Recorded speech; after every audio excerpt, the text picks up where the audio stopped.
les enfants.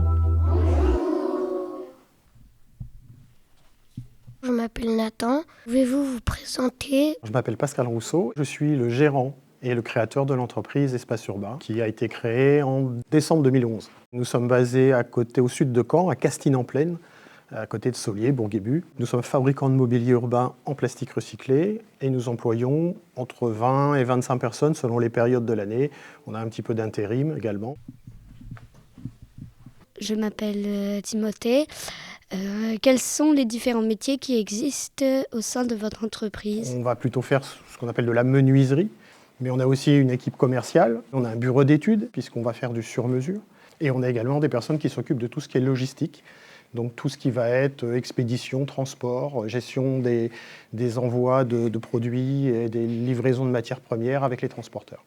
Bonjour, je m'appelle Anna. Que fabrique votre société?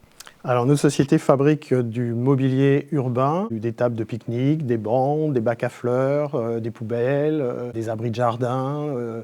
Tout ce qui se fait en bois peut être réalisé en plastique recyclé avec l'avantage d'avoir un matériau qui ne se dégrade pas dans le temps, qui ne va pas pourrir. Le plastique recyclé, c'est un matériau qui est très durable, puisqu'aujourd'hui, on garantit cette matière 25 ans. Ces produits qui ont été vendus il y a 25 ans sont toujours en très très bon état. Probablement que dans 5 ans, on dira le plastique recyclé garantit 30 ans.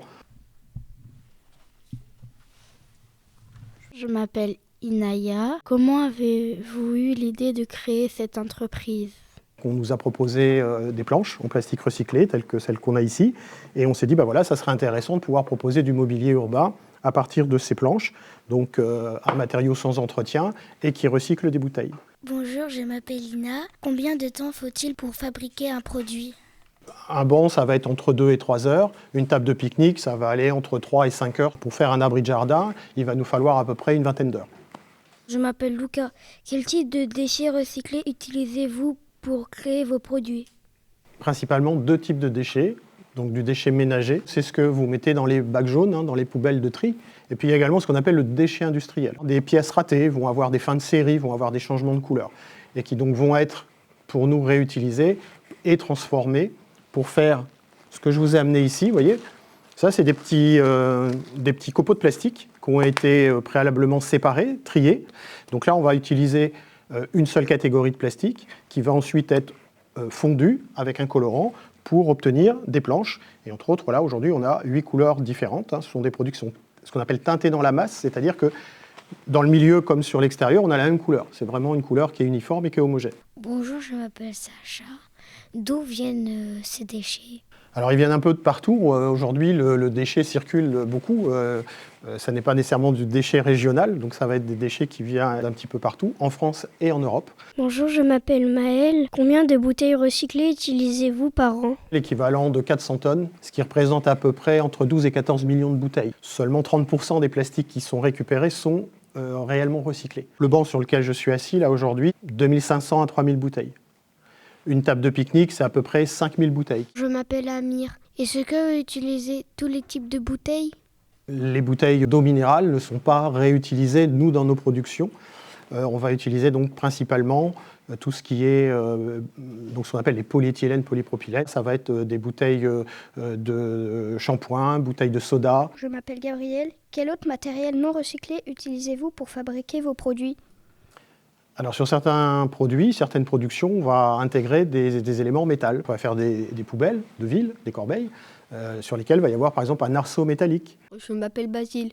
Quelles sont les perspectives pour l'avenir? Aujourd'hui, on recycle malheureusement pas tous les plastiques qu'on collecte. Donc il y a un énorme gisement, il y a encore beaucoup de choses, beaucoup de travail à faire et l'industrie aujourd'hui est en train de se développer, de s'améliorer avec des nouveaux systèmes, des nouvelles techniques qui permettent de séparer les plastiques par type, par nature et donc qui vont nous permettre plus facilement de les recycler. Donc déjà ça va s'améliorer en amont au niveau de la production de matières premières. La réglementation évolue également et incite les collectivités et les entreprises, avec par exemple pour les collectivités une loi qui s'appelle la loi AGEC, A-G-E-C, qui impose aux entreprises, dans leurs achats, d'acheter des produits recyclés ou réutilisés. Et puis un autre aspect également qui joue en notre faveur, on va dire, on va vendre plus de plastique recyclé parce que ces fameux mobiliers en bois vont se dégrader beaucoup plus vite. Et donc ça incite aussi les clients et les personnes à aller vers des matériaux beaucoup plus durables et beaucoup plus responsables, tels que le plastique recyclé. Bonjour, je m'appelle Tessa.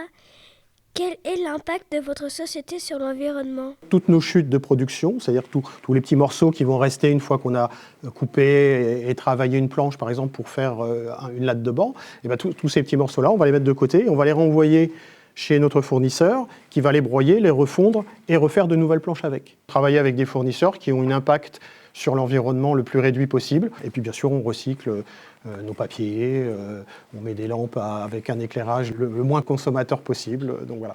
Bonjour, je m'appelle Naïm. Faites-vous le tri des déchets au sein de votre société? Comment? On a une vingtaine de salariés qui, par exemple, mangent le midi dans l'entreprise. Alors certains viennent avec des barquettes, d'autres ont une petite canette en aluminium ou en plastique. Et ben, tout ça, c'est évidemment trié, mis de côté. Pareil pour tous les papiers qu'on utilise au sein de l'entreprise.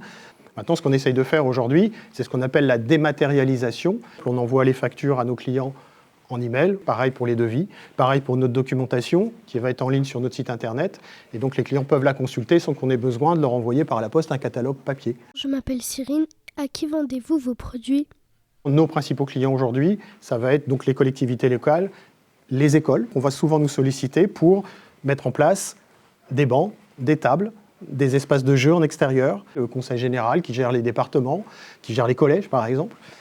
Ça va être également de l'industrie, des sociétés, des entreprises qui ont besoin d'équiper des espaces extérieurs, avec le milieu également hospitalier, les EHPAD par exemple. On a des produits spécifiques pour les gens âgés, avec des bancs, avec une hauteur adaptée à ces personnes-là. Je m'appelle Lucas. Comment on trie les différents plastiques? On va avoir différents types de séparation. Déjà, il y a une première séparation, par exemple, entre les bouteilles d'eau et puis les bouteilles de Schweppes, de Coca, de jus d'orange, de bouteilles de lait. Parce que quand on prend une simple bouteille, tu as entre 3 ou 4 sortes de matières différentes dans une bouteille. Et ben, tu vas avoir le bouchon, c'est un plastique, la bouteille, c'est un autre plastique, l'étiquette, c'est un film ou c'est du papier, donc c'est encore une autre matière. Et puis, il y a même un peu de colle. Après, tout ça, ça va être en général broyé pour avoir des petites paillettes et on les fait passer dans un bain. Et puis, il y a des plastiques qui sont légers, qui vont flotter. Puis, il y en a d'autres qui sont plus lourds, ils vont couler. Et puis après, tu as aussi des systèmes de soufflerie, par exemple. Donc, on va faire tomber dans une colonne les paillettes. Et puis, à mi-hauteur, il y a un ventilateur qui va souffler et qui va enlever, par exemple, tout ce qui est film ou tout ce qui est papier, qui, lui, va être évacué comme ça. Et puis, tout ce qui va tomber en bas, c'est encore une autre catégorie de plastique. Bonjour, je m'appelle Marceau. Pourquoi participez-vous au projet Eugène? On m'a attribué votre classe dans le cadre du projet Eugène, et j'en suis ravi parce que je vois que vous êtes tous très très attentifs et très impliqués par le biais de vos questions, et donc ça je trouve ça très très très intéressant. C'est aussi ce que l'on a souhaité, nous, Espace Urbain, développer avec vous, c'est de vous faire prendre conscience de l'importance de recycler les plastiques et que vous sachiez ce que l'on peut en faire. Eugène Poubelle a inventé la poubelle. C'est pas pour qu'on mette les déchets dans la nature ou qu'on les jette par terre. Donc c'est un tout petit geste qui est important, même si c'est juste un papier de bonbon, mettez-le dans la poubelle et avec beaucoup de chance, ça sera recyclé. Au revoir les enfants, à bientôt.